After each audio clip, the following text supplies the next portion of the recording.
So hello, everyone, and welcome to our 2025 annual meeting. For those of you who don't know me, I'm Marlene Smith, president of Wild Ones Chesapeake Bay. Located in southern Maryland, Wild Ones Chesapeake Bay is deeply rooted in native plants and cultivating partnerships.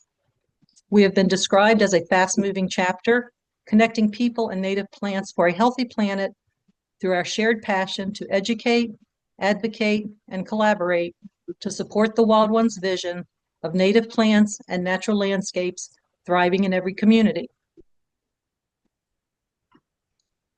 For those of you new to Wild Ones, we are a national nonprofit membership organization based in Wisconsin that works to connect people and native plants for a healthy planet. There are currently 98 chapters and 40 seedlings across the United States. If you are not a Wild Ones member, I encourage you to join your local chapter.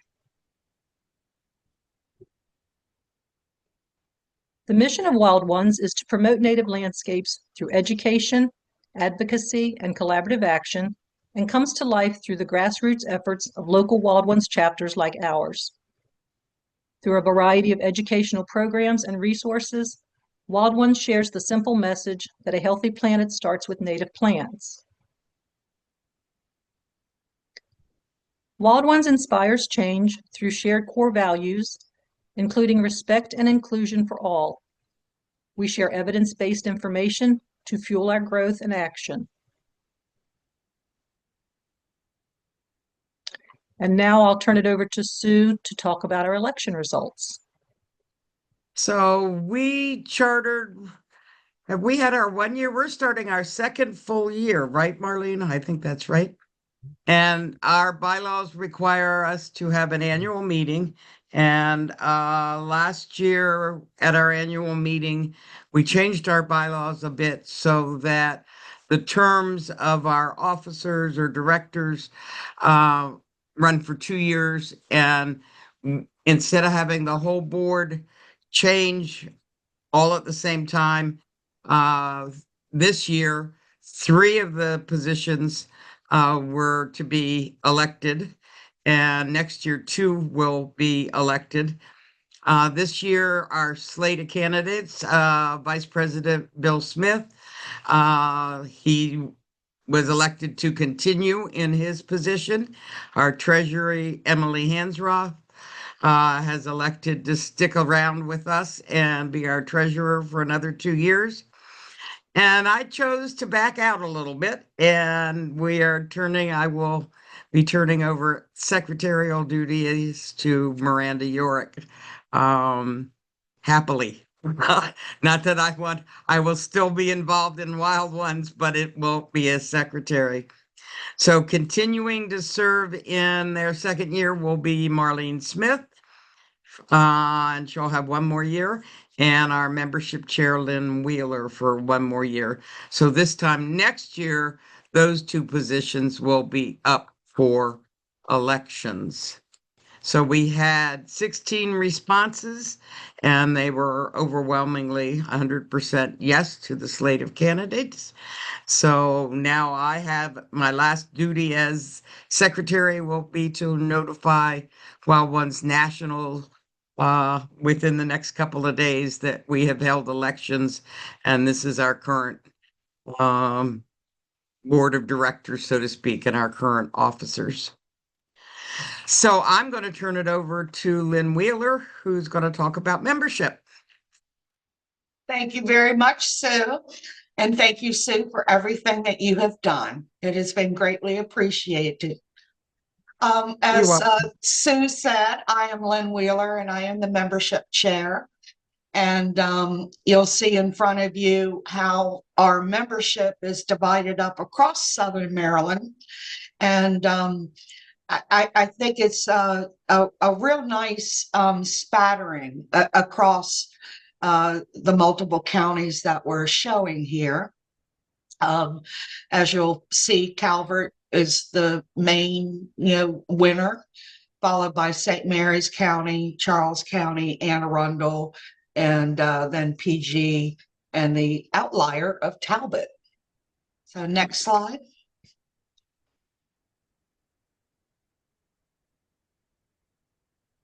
give the gift of a Wild Ones membership, please. I'm the membership chair, so I'm doing my duty. So don't know what to give that special friend or coworker who loves native plants, please give a membership. Consider that gift to Wild Ones Chesapeake Bay this holiday season.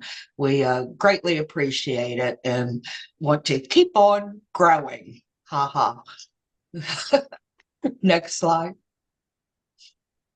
We'll also be launching Giving Tuesday, probably a few days prior to December 2nd. We'll be putting that out. Again, if you can dig into your wallets, that would be appreciated. You can also purchase Wild Ones merchandise or books from Wild Ones reading list. And please check out on our website our partners page and visit their websites to support your local nonprofit and business members. We dearly appreciate our partners and want them to thrive as well as us. And please volunteer. We can always use more volunteers. Thank you. Next slide. I think I'm going to turn it over to Emily. Is that it? Yep. Now it will be our treasurer, Emily Hansroth. If I pronounce that correct, Emily. Do we have Emily? I don't think Emily has joined yet, so Okay. I will briefly go over the financial report. When we were chartered back in 2024, we started with nothing in our bank account. We had deposits that year and expenses that brought us to an ending balance of $770. So that's how we started out this year. We get a portion of the annual membership dues that come back to our chapter. So we've gotten what you can see there, $1,187 in membership dues. We've had a few private donations that totaled $166.62. And our expenses this year have basically been a little bit of tabling materials to keep us going through our outreach events. And we pretty much cut that in half this year because we didn't have the major expenses that we had the first year. So we're sitting pretty good with our balance of $1,773.92. And hopefully this year we will start looking at budgeting so that we can make contributions out in the community to help keep things running.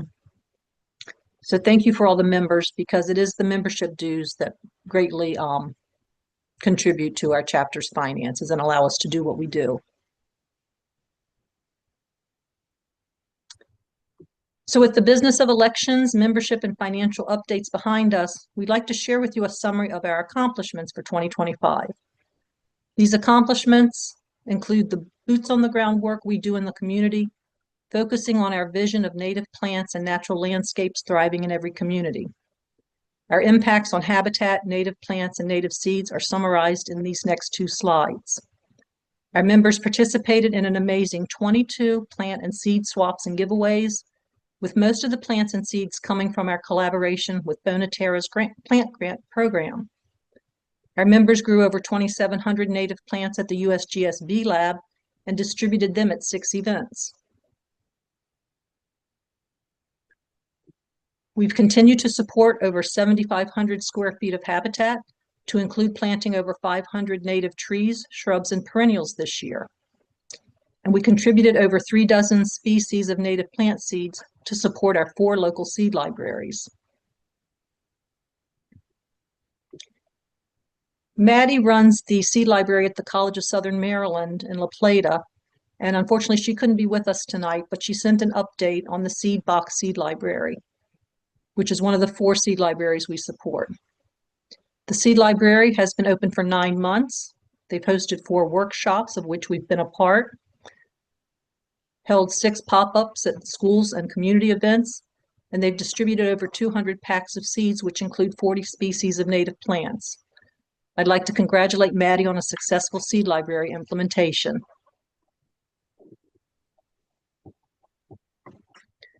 This year saw record numbers in our public outreach initiatives.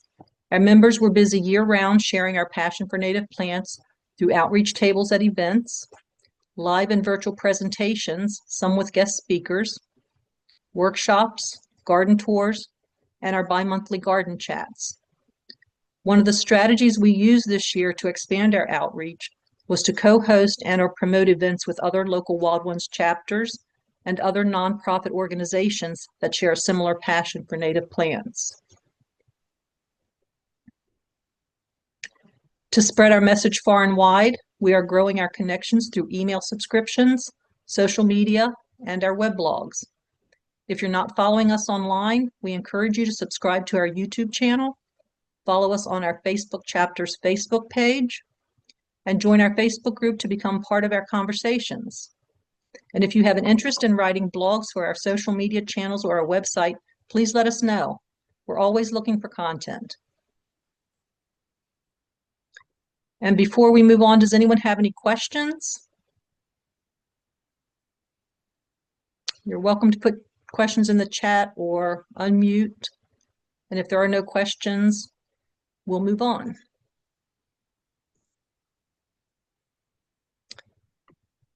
So while a picture is worth 1,000 words, a video is even more impressive.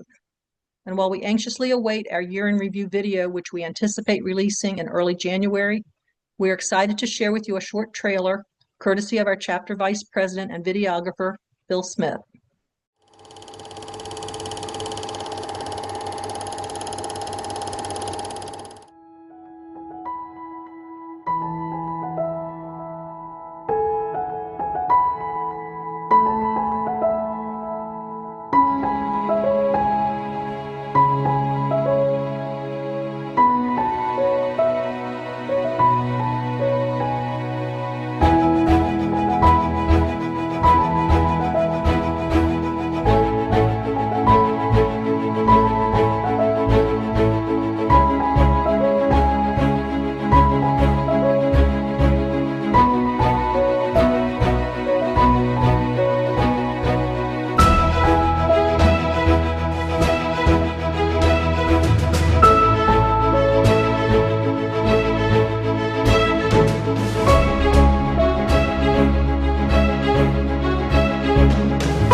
I hope you all join me in thanking Bill for the wonderful trailer and thanking our amazing chapter volunteers for making our work so impactful. I'm sure all of us are now anxiously awaiting the final video. While our year in review will highlight our public-facing activities and events, we also do a lot of work behind the scenes. This year, a major focus of our education centered around promoting the statewide Maryland Native Plants Program and its resources. Seen here is an excerpt of the flyer that we created to promote this statewide program. The flyer and additional information are available on our news blog by scanning the QR code.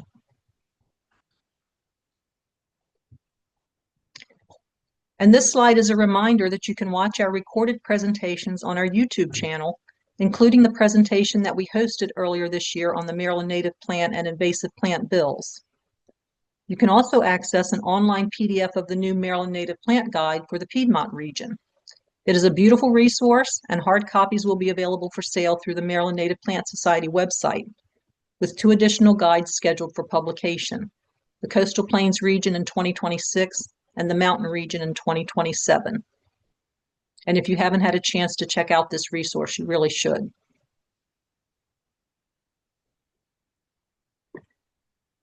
Advocacy was also a strong focus of our chapter in 2025. We supported Bonaterra's zoning request in Charles County to allow on-site sales at their new nursery location in Indian Head. Members wrote online testimonies, all 5 Maryland chapters signed a letter of support, and Bill and I attended the hearing in person, where I spoke in support of Bonaterra. The approval of on-site sales at Bonaterra provides more access to native plants in our region to support their commitment to grow 1 million native plants annually for free distribution. Through their philanthropic plant grant initiatives, Bonaterra provides free seedlings for community-led seedling giveaways. And since our participation in Bonaterra's plant grant program beginning in October 2023, our chapter has hosted 12 seedling giveaways, distributing over 56,000 seedlings and over 38,000 milkweed seeds to members of our local community.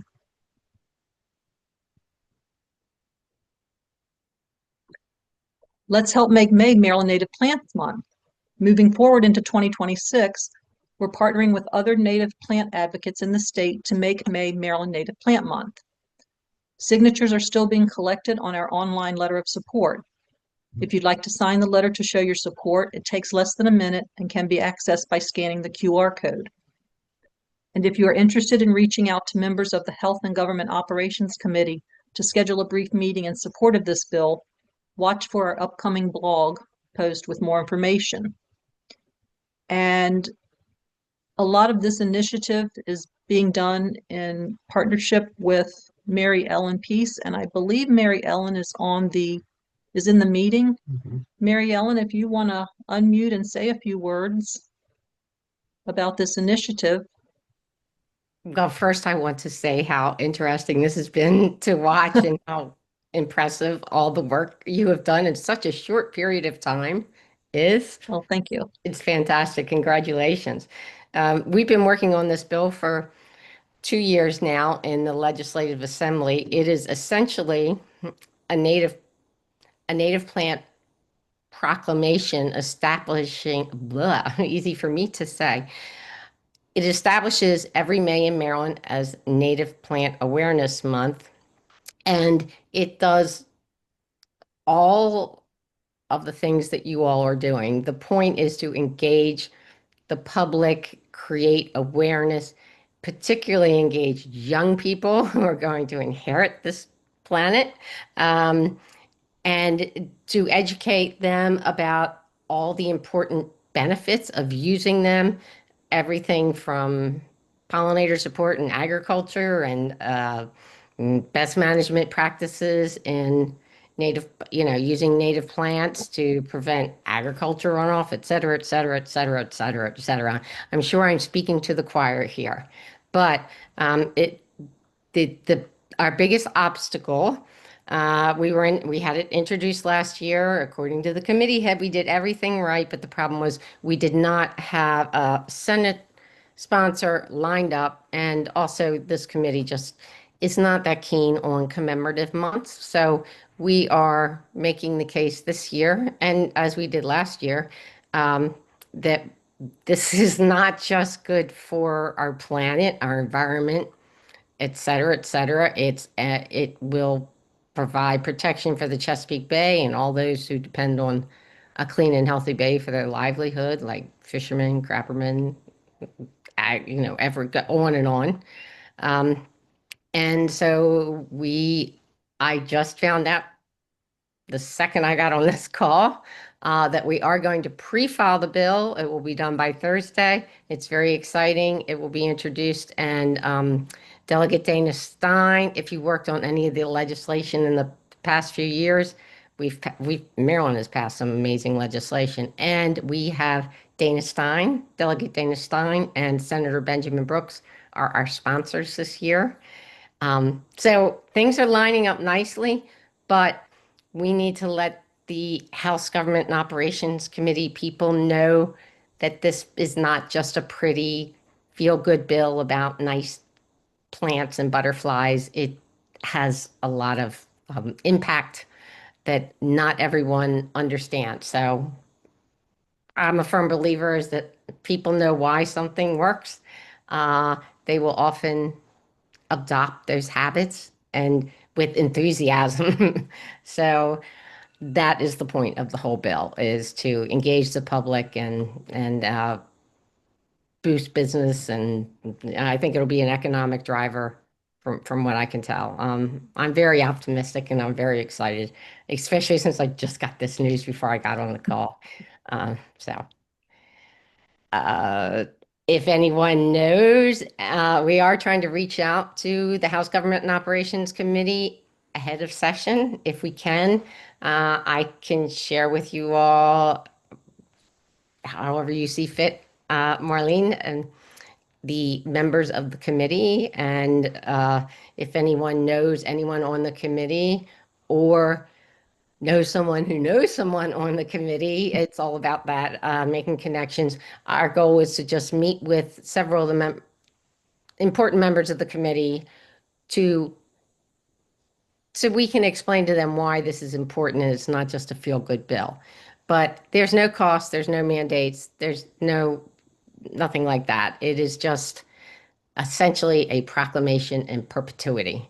But we need that confidence that it will happen every year without fail, in order for schools or kids or community groups to plan around it, for growers and native, all these organizations that are involved, to be able to plan ahead and like grow the inventory they need and meet the demand, et cetera, et cetera. So we would love to have your support. I really appreciate being invited to your meeting today. And I will be glad to follow up with more information if you're willing. So thank you all so much. Mary Ellen, that's great news. Thank you so much.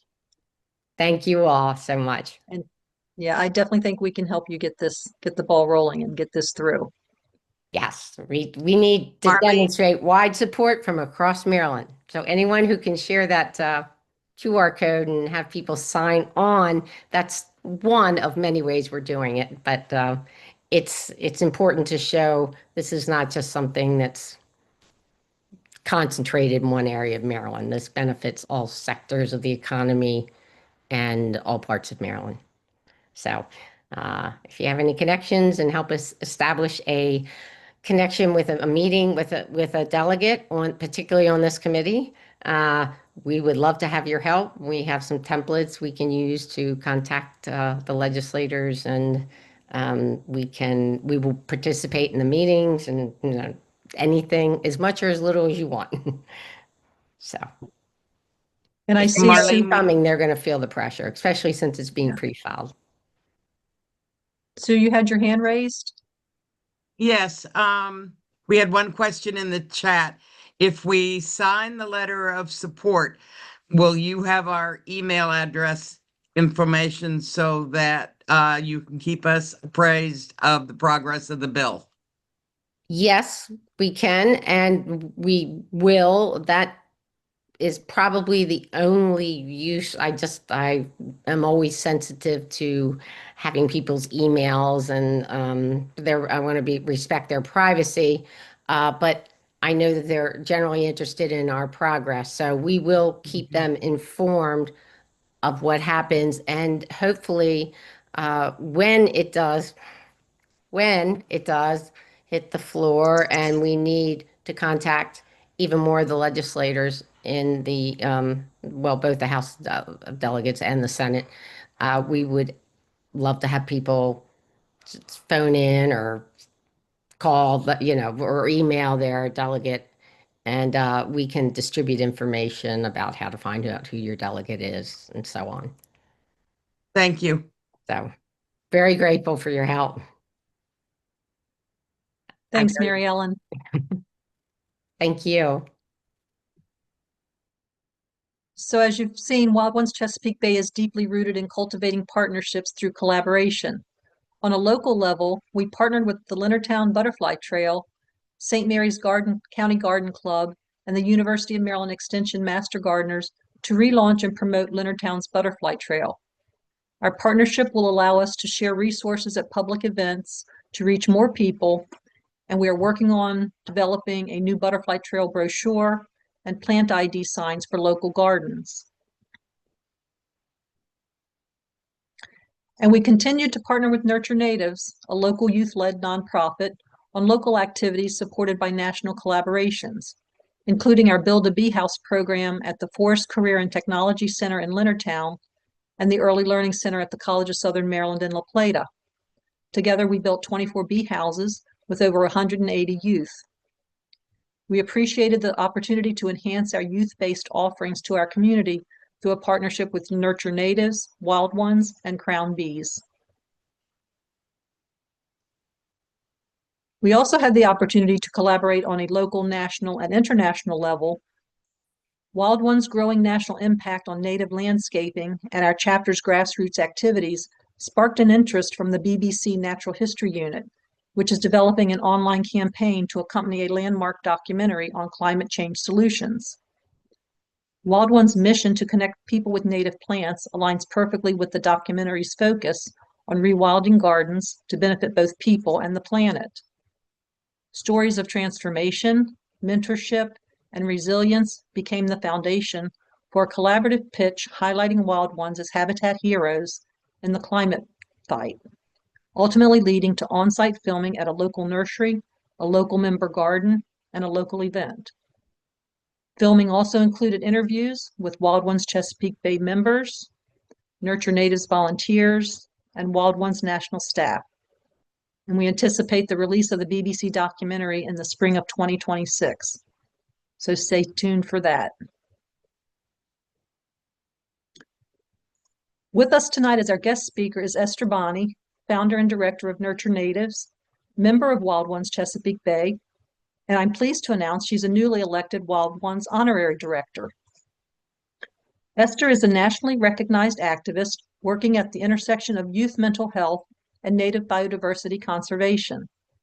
Under her leadership, Nurture Natives empowers young people through native biodiversity restoration and environmental education, and has educated over 10,000 youth across the East Coast.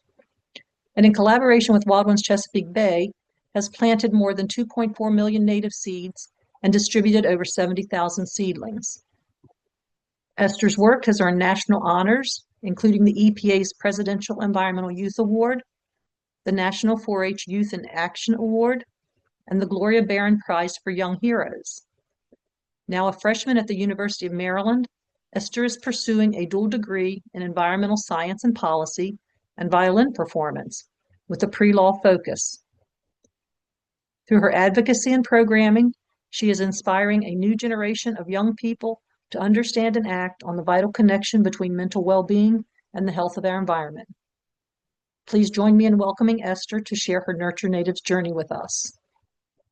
And with that, I'll stop my share and invite Esther to share. Thank you so much, Miss Marlin. Can everyone hear me okay and see my screen? Let me move this out of the way. It says you've started screen sharing. Yep, we can see it. Okay, wonderful. Again, Ms. Marlin, thank you for the introduction, and I'm so happy to be here. Today, I just want to talk about Nurture Native's journey, and especially with being newly announced as a Wild Ones honorary director and having a long and very meaningful relationship with Ms. Marlene and involvement in Wild Ones, I'm excited to present it here. So starting in the beginning, Nurture Natives. So today, Nurture Natives is a nationally recognized and awarded youth-led nonprofit empowering young people across the East Coast through native biodiversity conservation. But that is not how it started, and that is certainly not what I dreamed of it becoming. Where it began was in the Pollinator Ambassadors Club with my local 4-H in Charles County. I'd known Miss Marlin a little bit before, but we met there and I met some other very influential people in my life there in this Pollinator Ambassadors Club where they focused on teaching us about pollinators, the process of pollination, native species, and biodiversity. And I had an interest in it. My whole life I've loved nature and native biodiversity, native species held a very special place in my heart at that point. And following this program, we were invited to attend the National 4-H Youth Summit on Agriscience. And here I actually went with two other girls from my club. The girl in the middle is Samantha Rutherford, and she was my co-founder at the beginning of Nurture Natives. And the other girl, Abigail, she's actually my sister, and we three worked on this project together. And the picture on the right is pretty funny to me because we were coming up with our pitch and Nurture Natives hadn't really come to fruition yet. And if you can kind of see a drawing. We had an idea of what to do. We actually we had the idea of doing buffer strips and working with farmers on cover crops and things like that. And because we were thinking about the Chesapeake Bay and we were thinking about pollination, that's not what we ended up doing, but that was our original idea. And I'm actually speaking to, in that picture, a 2023 Youth in Action winner, National 4-H Youth in Action winner, and today I am a National 4-H Youth in Action winner. So that is so funny to me. I remember seeing her for the first time and I just thought she was incredible. She was like a celebrity to me. And I was like, I want to do that one day. So this was really the beginning of the experience, because here at the summit we talked about agriscience, we talked about local farmers and how to support them, and obviously that really was something that interested me, being from Southern Maryland and being surrounded by farmers and driving to the Amish to get hay for my goats. I was very based in an agricultural community. And so we had met prior to the summit, we had met with local farmers and we had met with researchers and experts from the Chesapeake Bay Foundation and from the University of Maryland to talk about potential issues that we should have in the back of our minds as we attend this summit. Because at the end they said, okay, to all the youth who are attending, they were like, we want you to go home and create a project that will help solve an agricultural issue in your community. And you should submit a pitch to us and then we'll give you a $2,000 grant, if you pass. And so we were like, we need to create a really good basically pitch and give it to them. So because we want that money to start a project in our community.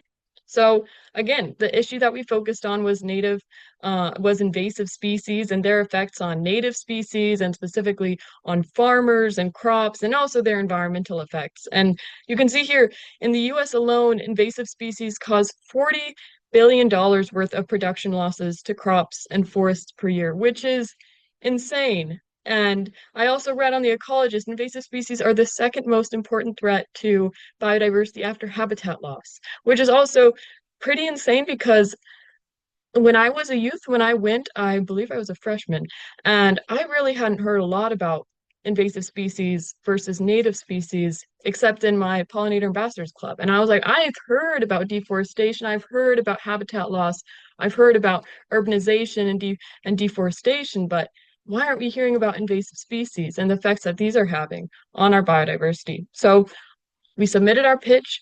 we won that $2,000 grant. And then I'll tell you a little bit about what we did with those funds, but then we started our project, and then we went on to win the Scale for Success Award, which 2 projects nationwide would win, and that was super exciting. So in the beginning of Nurture Natives, and this has been pretty consistent, we had a 3-goal approach. In the first picture, that's me with a group of youth from a 4-H summer camp. That is our first goal, to educate youth about these issues and educate them about native species and biodiversity and pollination. And then the second goal is to host tree drives and host seedling giveaways, just get as many native plants out into the community as possible. And then the third picture, that is me with a nursery owner at Earthshanga, and we designed a Nurture Natives guide to common invasive ornamentals and their native lookalikes. And these are the 3 goals that we submitted in our pitch. And I think it's so funny to go back and read our first grant proposals, because, oh my goodness, our numbers have changed a lot. I remember in the very beginning, we were like, okay, we want to educate 300 youth. We want to partner with 8 nurseries, and we want to give away 150 plants. And obviously that's grown significantly. With inspiring youth-led action, today we've educated over 10,000 youth across the East Coast, and this began with just reaching out to local schools and community centers and summer camps. And I remember a lot of late nights creating presentations and then driving to these community centers and camps to present to the youth. But this is my favorite aspect, just speaking with youth about these issues and hearing their ideas and their thoughts on it. And even for me, it's the next generation, so it's exciting to hear their perspectives on it. These are some pictures from our first ever giveaway. With the $2,000 funds, we hosted a community tree and shrub giveaway, and giving away 150 of them. And that's Samantha on the left, and then me on the right, heading the registration table. But we actually met Carrie Cryer from Butterfly Alley. That was the first person who I really connected with in the community about native plants, and she worked with me, and she actually drove with me to go get our plants for this giveaway. Those are all the trees and shrubs stuffed into my trailer. And then those are some families getting their plants. And again, on the right, you'll see me with some master gardeners, and Miss Marlene is there. And we had several organizations involved. And that was very exciting. At that point, I was still doing it representing 4-H and being a 4-H pollinator ambassador, but Nurture Natives was the project. These are some care sheets that we gave out to community members with their plants. We were giving away buttonbush, we were giving away northern highbush blueberry and American sycamore. And this was several years ago, but even just a few weeks ago, I got an email from a community member saying, thanking us for the sycamore that we had given them and that it was doing well. So I love to hear those. These are more pictures from giveaways that we've done. On the left, that's our first ever giveaway at the University of Maryland. So after that community giveaway, we were like, we want to go bigger. So we won the $5,000 grant. And with that money, we purchased 400 native trees and shrubs. And we partnered with the University of Maryland for its annual Maryland Day. I don't know if any of you have been. I'm sure most of you have. So it's a ton of fun, and there's a ton going on. So many different venues and opportunities, but our 400 trees and shrubs went fast. Of course, we were giving them away for free. And according to Miss Marlene, we had the longest line, even longer than the free ice cream line. So I consider it a success. We had our trees and shrubs given away in about 2.5 hours. And here it's a small picture, but you can see me talking to the Dean of Natural Resources and Agriculture. There's since been a new dean assigned, but he was very encouraging of me going to Maryland, and obviously he was pretty persuasive because I'm here.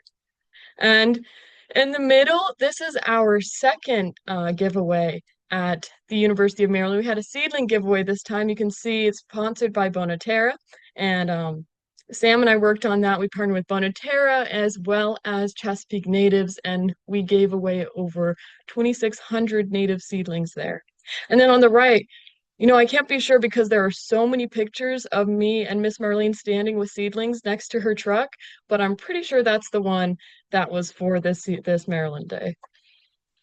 And then our third goal, designing this Nurture Natives Guide. I designed this a while ago in collaboration with Abigail and Sam, but we worked with the University of Maryland Extension Office and 4-H, and we got some comments from local nursery owners and master gardeners. And I had this idea because our philosophy with Nurture Natives is that, of course, there are so many invasive plants out there and invasive species out there. And sometimes when you're thinking about the issue and you see all the English ivy and the kudzu on the side of the road, it seems pretty insurmountable. But when you just think about local nurseries and what people are putting into their yards and landscaping and in our communities, that's something that's manageable, and that's something that we can really have an impact on. So what I'm really passionate about is not only getting these current invasive plants out of the ground, but preventing more invasive plants from getting in the ground. And what we noticed pretty early on is that people bringing these invasive horticulture plants into their yards, it's not because of a lack of enthusiasm or a lack of wanting to do good or be environmentally beneficial. It's just a lack of knowledge. A lot of people just don't know they're invasive. And so we had this idea of designing a guide to very common invasive species and their native lookalikes. So just as easily and for a fraction of the cost, people can go to native nurseries or a normal nursery and check out if they have these native lookalikes. Here are some pictures from our guide. It's a 25-page guide, and we have an introduction about what our guide is about, and then a brief story about our team and our mission and our passion. Some background on invasive species and pollinators. And then we have a 12-plant profile. You probably recognize most of these: Norway maple, Bradford pear, Asian Japanese honeysuckle, and these are native lookalikes of them. And I remember this was my big summer project of 2024. And what's pretty funny is that along my driveway, my parents actually planted Bradford pears. This was a long time ago. And once I started this project, I begged them and I begged them to rip them out. Oh, I remember for my birthday, 3 years in a row, all I wanted was them to rip them out and plant service berries or a native species instead.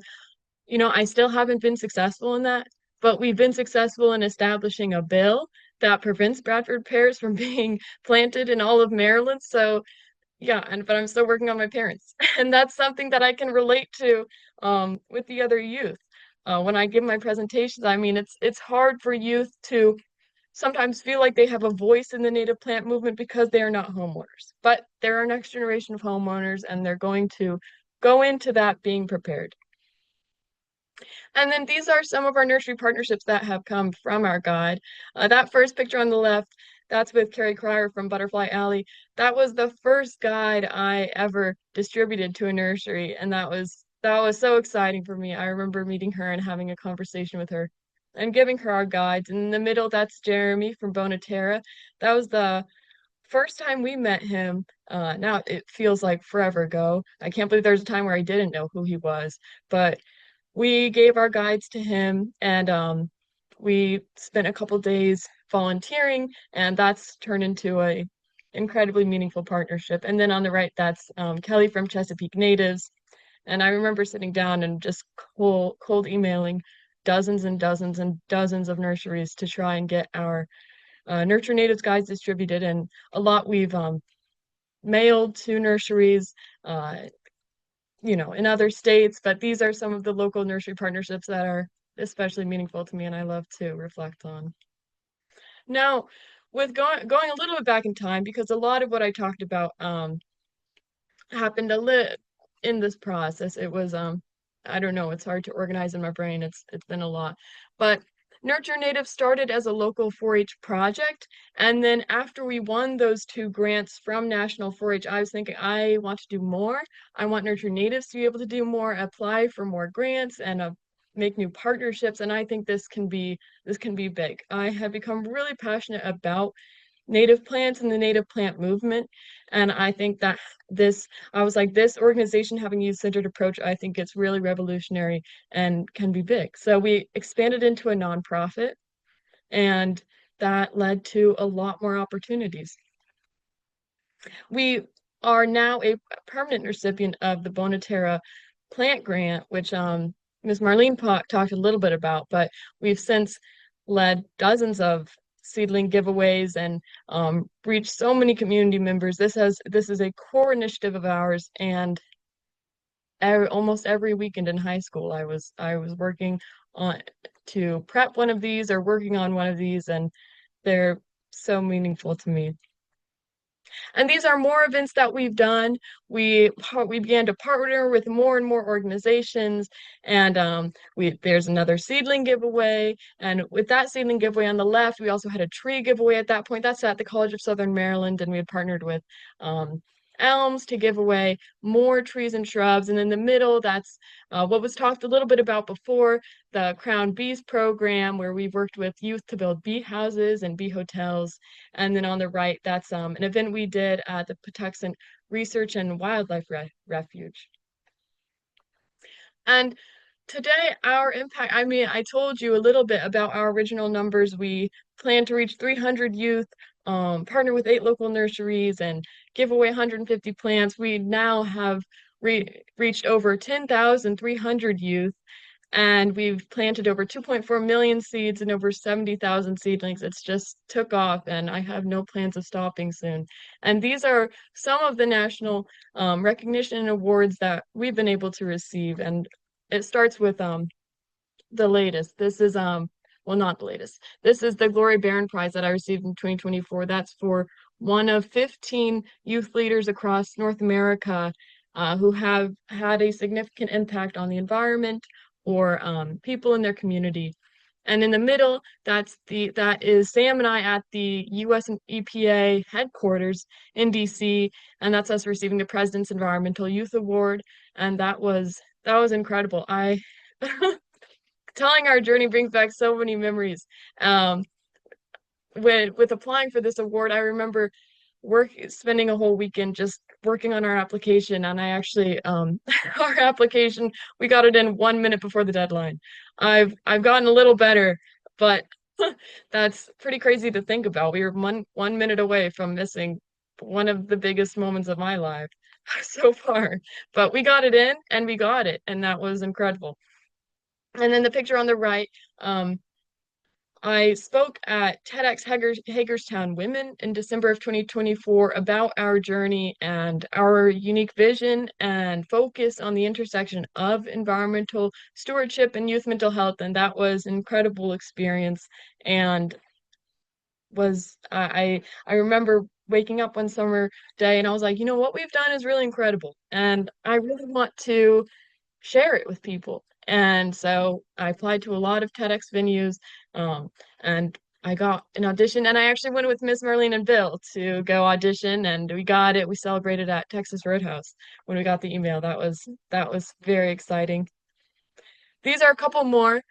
The one on the left, that's me with several other youth from across the nation. These are the 2026 National 4-H Youth in Action winners. And we were recently, just a few weeks ago, in DC, which isn't too far of a drive for me, but it was quite travel for the other youth who are from Arizona, from Texas, and Minnesota.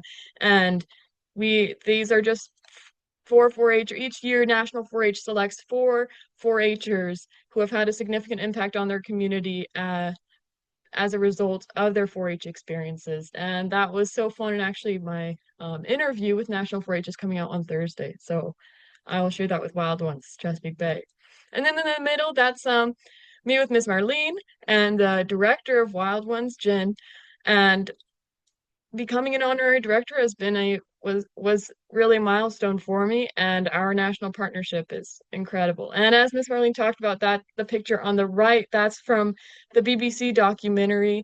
This was a super exciting weekend filming with BBC and being the feature of it. And like Miss Marlene said, the BBC was really captured by our seedling giveaways and the collaboration between Nurture Natives and Wild Ones. And so it was very fun to have them. Okay. And finishing up, I just want to end with a couple lessons that I've learned from my journey. The first one, something Miss Marlene and I say, is find your passion, find your partner. And I feel like I've been very lucky in being able to do that. I recognize that a lot of what I've done, it wouldn't have been able to happen without the support of Miss Marlene. And it puts me in awesome times. Something that I'm really passionate about doing with Nurture Natives future initiatives is connecting other youth with community mentors. It's something that I feel like has kind of phased out, the emphasis on intergenerational relationships and conversations, but we need to bring it back because it's so incredibly powerful. And being able to, have a community passion and connect with a community mentor can be life-changing. So that is one lesson that I've found very powerful. The next one is mental health and environmental stewardship. My passion for this project really comes from my passion for mental health and for youth empowerment.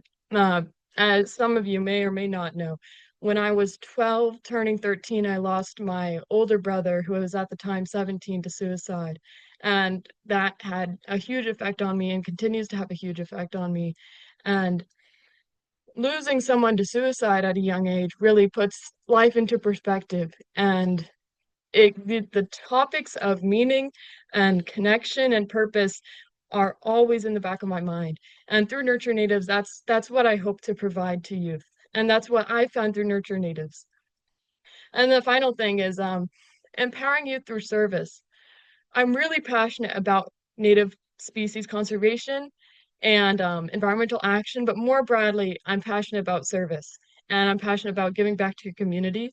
And that is another thing I hope to give to youth through Nurture Natives. I hope that maybe their thing isn't pollinators or native species, but I hope that what they can see from our programs is that they have a voice and they have an impact and they have the capacity to pursue whatever issue or initiative that they'd like, because they're incredible and they already bring so much inherent value to the people that they know and their community. And that's what I hope to give them through Nurture Natives. That's what Nurture Natives has given me. It's given me a voice, and that's what I hope to provide to other youth.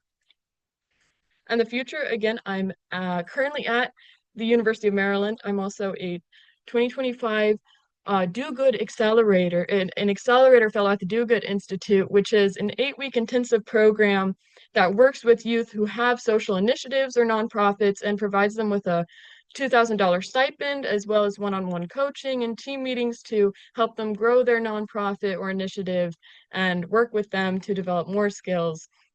And this has been a really cool opportunity that's actually finishing up this week. And so I've been able to work a lot on our new initiatives that we're going to be launching. And I'm also honored to be a member of the Maryland Native Plant Coalition and work with Mary Ellen Pease on this bill to declare May as Maryland Native Plant Month. I'm super passionate about that. I've worked on legislation in the past. On the right is a picture of me with Governor Moore and the Lieutenant Governor, and I've spoken with him. I've also spoken with U.S. President Biden about our mission, and I'm so incredibly passionate about it because I think horticulture and native species conservation is one of the most accessible methods of climate action, and it's such an incredible future ahead of it.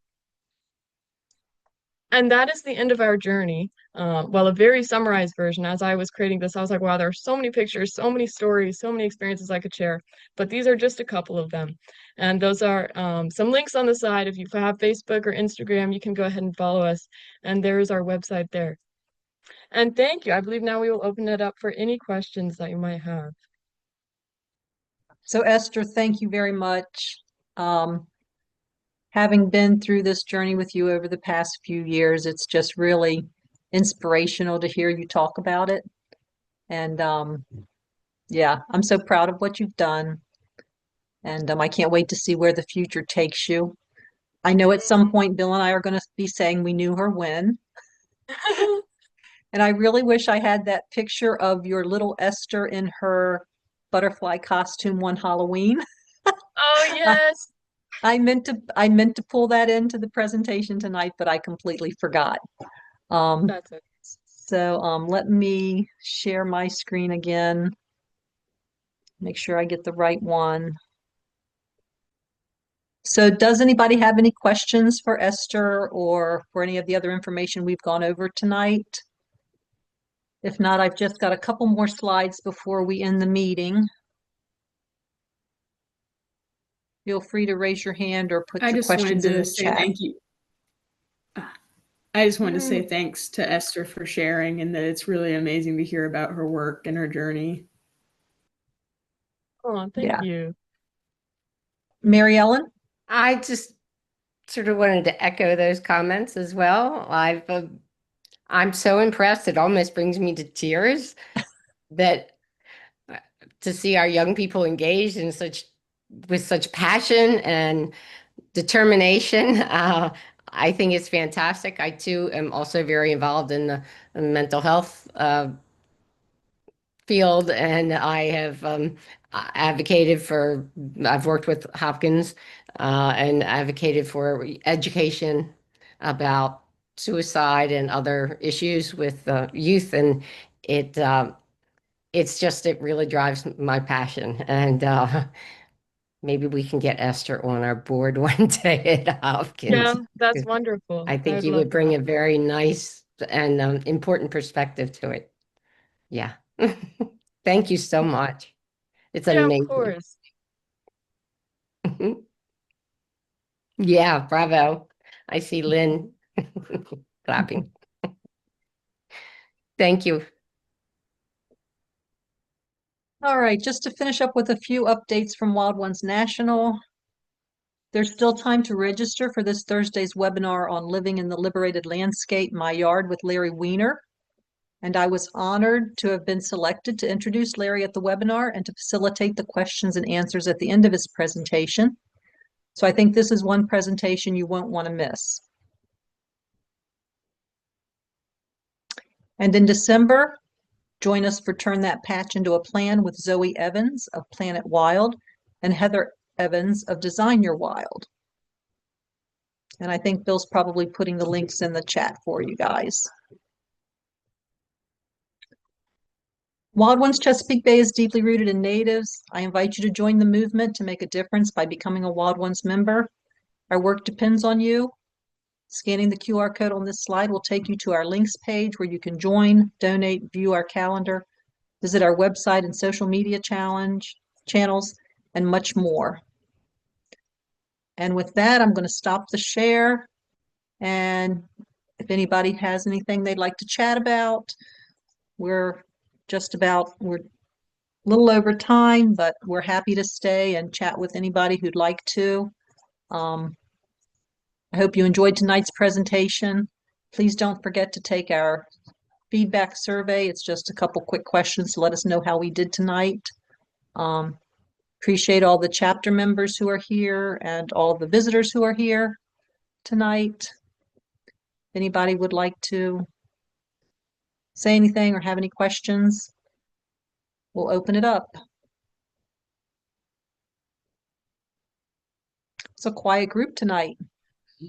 It's a great job, Marlene. And Oh, with Esther, and I see that Skyland is here too. It is heartwarming of what we see our youth, doing. so Lynn, I'll brag a little bit about Skyland. Yay. I know that you have mentored her with some of your water quality there. What is it, the Port Tobacco River? And Skyland is also a rising youth star. She's won a lot of awards. Yeah. And She did a wonderful science project on water monitoring. And it was just, again, another heartwarming thing to see, because it was very similar to the science project I did way back in 11th grade and made it to the state science fair and almost made it to the international science fair. And it was in the environmental category. And Skyland has been a dream to work with, and she's done a fantastic job. So thank you, Skyland.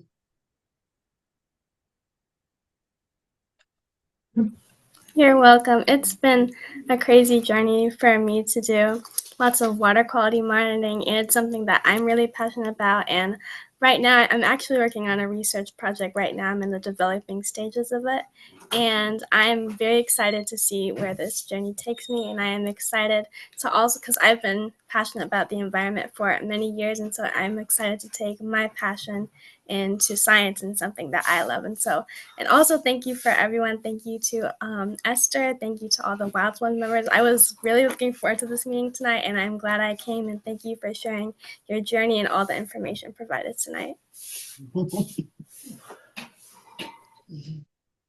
And Skyland, if you're interested, we'd love to have you as a student member of our chapter. Oh, yes, definitely. I would be very interested in doing that.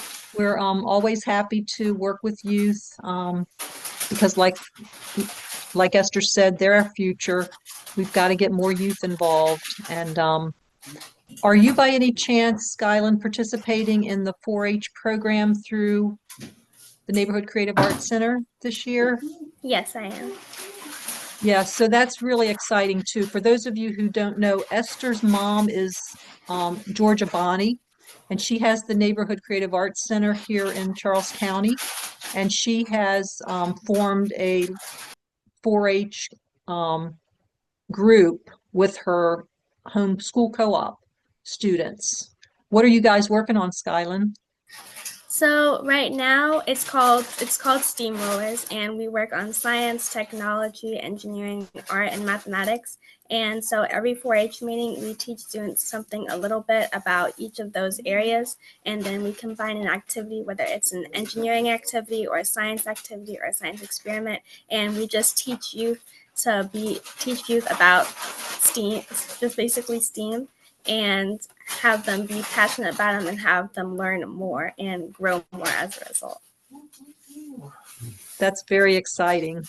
And I attended a class at your co-op when Esther presented to the students in your class about, I guess, the goals in as a homeschool student of going on to college and that sort of thing. So Esther not only is passionate about the environment, but she's also passionate in helping other homeschool students like herself on their journeys.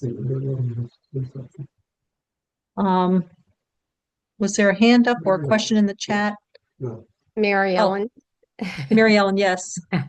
I'm sorry, but I was I'm just flabbergasted at all that you all have accomplished and very impressed.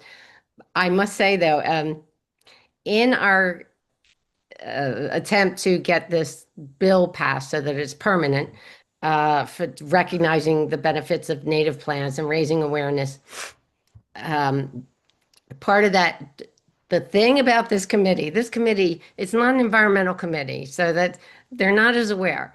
So, but they love young people. And I would be so grateful. I'm not sure what that would look like. I'm sort of new to advocating on the state level, but I would love to have some youth groups perhaps join us when our bill is heard. And even if they show their presence by having t-shirts on, or I guess I just have to think and maybe brainstorm with Esther about this, but and others, but I think it would have a tremendous impact. They love young people, which is why we have chromium as the Maryland state mineral now, even though it's the cause of the Superfund site in Baltimore for 25 years. But I'm not bitter. But I'd be really grateful. So perhaps we can discuss more about that later. Thank you all. You're amazing. Yeah. And Amy put in the chat, thank you, Amy, that our local environmental engineering class at the Tech Center would be a great advocates. So the the Forest Career and Technology Center in Leonardtown, we partner with them and we do a lot with them. They help in our gardens. We go to their classrooms and do workshops and presentations. So they would be a good group that we could probably engage in doing some advocacy work. That would be So fantastic. we'll figure out how to do something, Mary Ellen. Okay. That's Yeah. very exciting. Marie Laporte, one of our partners with the Maryland Native Coalition, she and I went to a middle school in Baltimore 2 weeks ago, and they have a green club, the middle schoolers, and they were just so excited to hear about native plants and learn. And I love engaging youth. I think it's fantastic. I like to see that just pure excitement. Yeah. Yes. So Yeah. thank you very much. And thanks for inviting me today. Oh, no, thank you for coming. There we go. Hi. Can I Hi, say one Amy. more thing? For Yes. Mary Ellen, I'm a member of the St. Mary's County Garden Club, and that garden club is part of the Federated Garden Clubs of Maryland. And that's a powerful group of people. They're all over the state.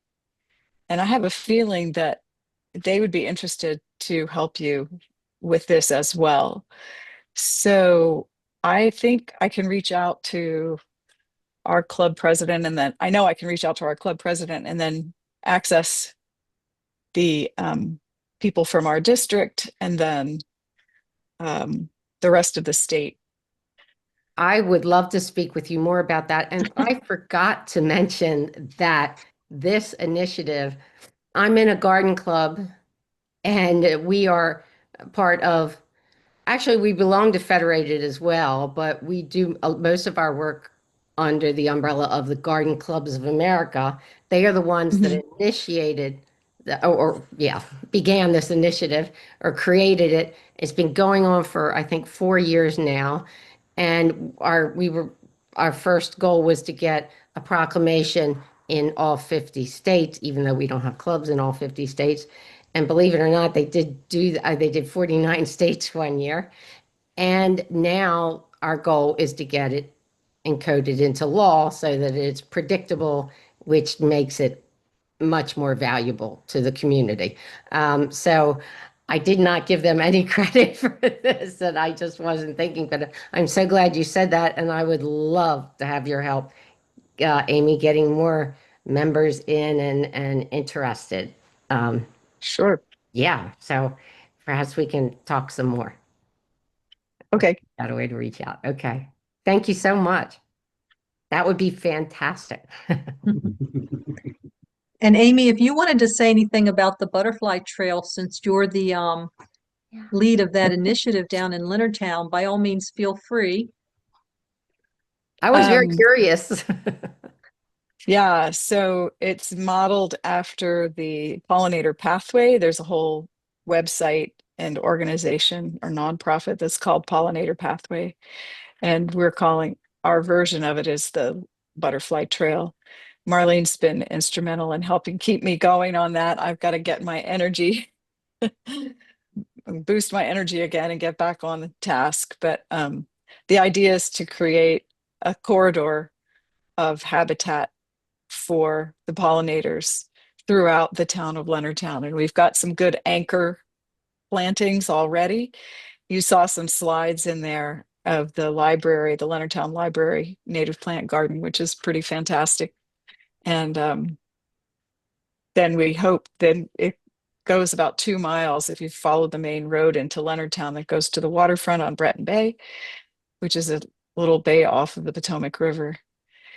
And so, yeah, just trying to get the businesses and homeowners to incorporate native plants into their landscapes, into their garden beds. And so it's a lot of, come on, guys, let's do this.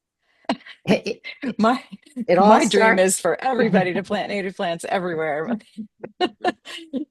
Some people think that's silly or something, or that it's going to be more expensive than planting a bunch of invasives. I don't know. Which is my point with the legislatures, with the legislators, is that many hands make light work and all those different types of sayings, but it is so true. And once I planted a native garden and it's on the street and it is in its third year, it is popped and I have tons of butterflies and all sorts of insects and lots of things. And everyone walks their dog here. And as they walk by my house now, well, at first they think I'm crazy, but then their kids will say, "Oh, stop, Mom. I want to look at that. Look at that. Look at this."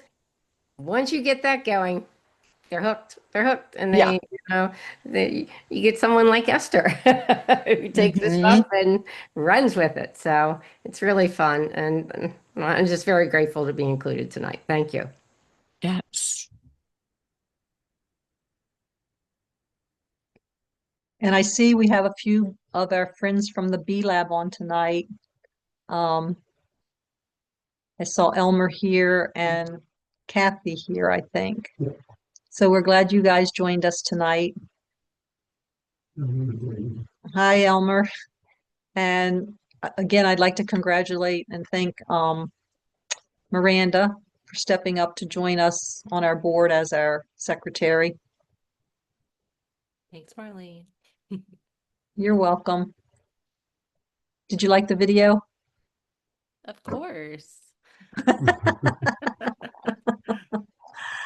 Oh, and I don't know, Elmer or Kathy, do you have any update on the B Lab?